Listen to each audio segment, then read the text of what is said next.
Hi, I'm Ewan. About 2 years ago, at the age of 22, I suffered from retinal detachment in my left eye. This means I have distorted vision and have to rely on my right eye to read. It makes me realize that many young people are also living with very limited vision. When checking your phone becomes the first and the last thing you do in the day, how do young visually impaired people manage? How are they going to survive in this screen-based digital age? Can technology help them?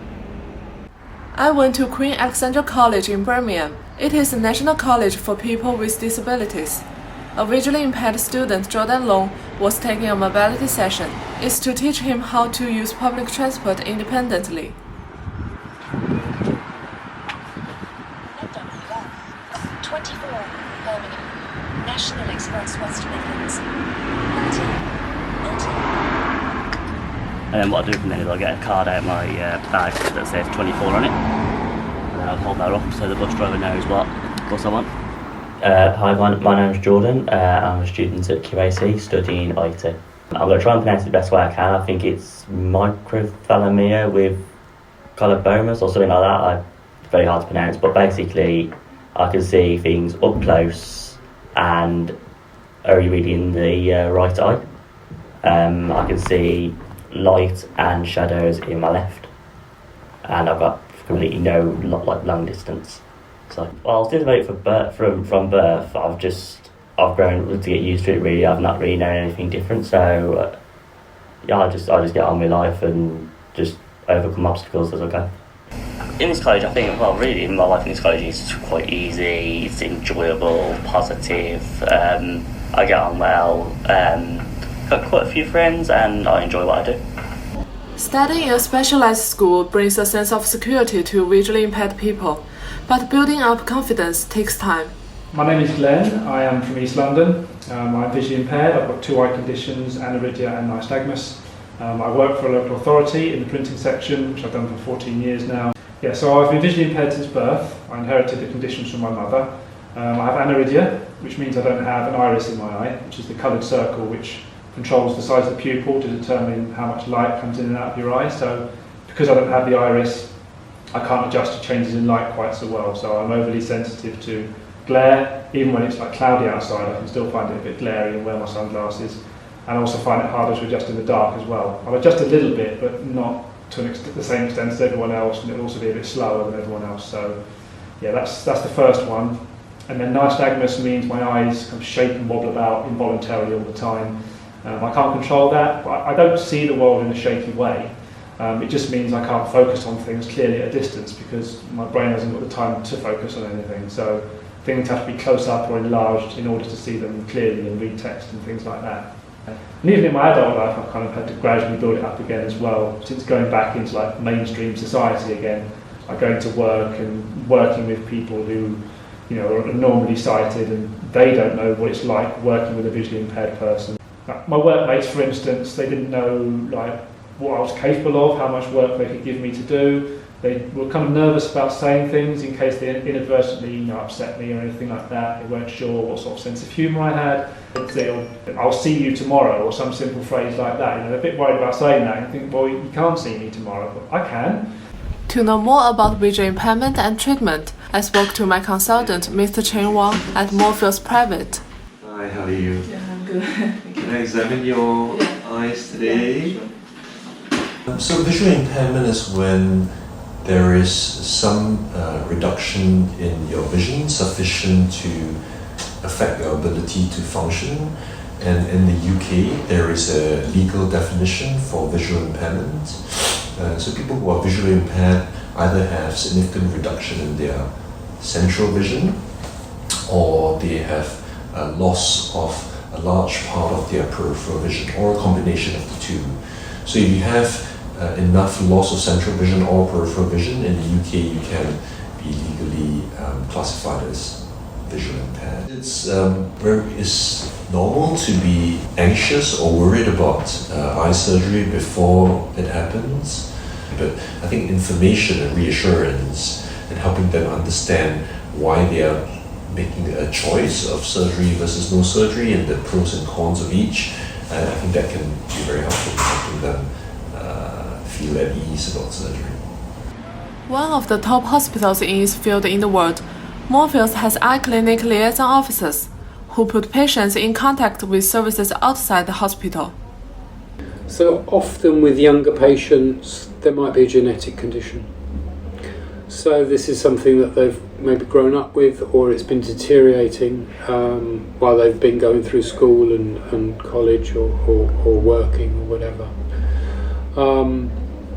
So sometimes with younger people, they're more involved with services, they're more aware of what's going on, and they're actually more keen to get a medical certificate because it's going to open up more services to them. But having said that, sometimes you'll see younger people who maybe they've had an accident. Often in those cases, of course, the emotions can be actually much stronger. Maybe they've got concerns about work and how they're going to make money and all that kind of stuff. David is also visually impaired. His lovely guide dog, Dudley, has been with him for 1 year. Can you sit? So does it help you understand the patients in some way? I think it can do. I don't think it's, it's not necessarily a panacea for everything, and you don't want to go into it assuming that, because everybody's different. So you wouldn't want to assume that what you feel is necessarily the same as what the patient feels. In David's daily life, technology is as important as his dog. I can enhance like that, or I can even reverse like that, which is what I find useful, because what it does is it cuts down on the glare.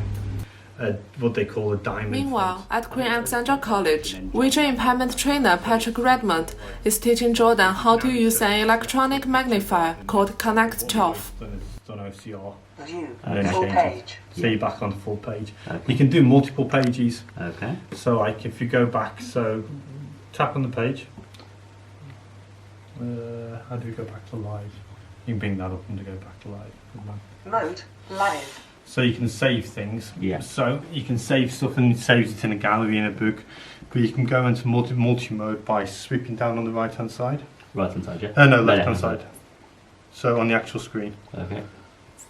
Mode, multi-capture. Multi-capture. So now what it'll do is if you do page after page after page. Okay. So you always best do any kind of sideways on Yeah. the A5 if possible. But like sometimes it isn't always. These Set Plus glasses cost almost £3,000.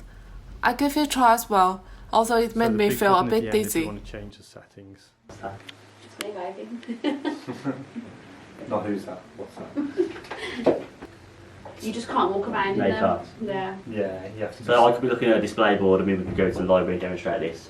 Look at it, I can stand like a far distance away, and then I can see obviously what's on the display If board. you film in the library, we just have to be really careful. Always about students, other yeah. students. Despite some flaws and a price problem, technology is improving, making it more and more accessible. With mobile apps and social media, Glenn needn't live a boring life. He went to an exhibition about self-driving cars at the Science Museum.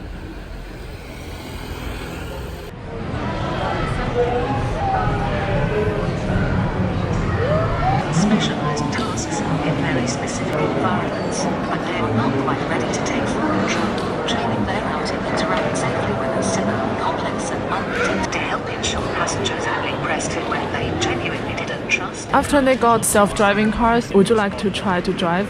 Oh, I'd love to try and drive a self-driving car. It'd be amazing. Yeah, it'd give you the chance to access so many more places that perhaps public transport doesn't go directly to and things like that. Just type in any old address and you can get there. It'd be brilliant. It's just getting the safety right, I suppose, and knowing what to do if the technology ever fails. You know, could I take control of the car or do enough to save myself if it ever failed?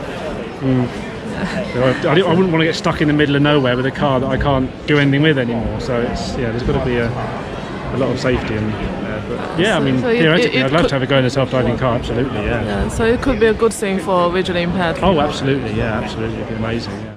Glenn enjoys sharing his daily life on YouTube, and he finds many friends through this online community. And welcome back to my channel. For today's video, I wanted to give a quick message. A lot of the people who come to like my blog and things are parents who have searched for their child's condition because they've never heard of it before and they're panicking, as you naturally would. So yeah, I think I'm kind of well placed if I have a visually impaired child or a disabled child.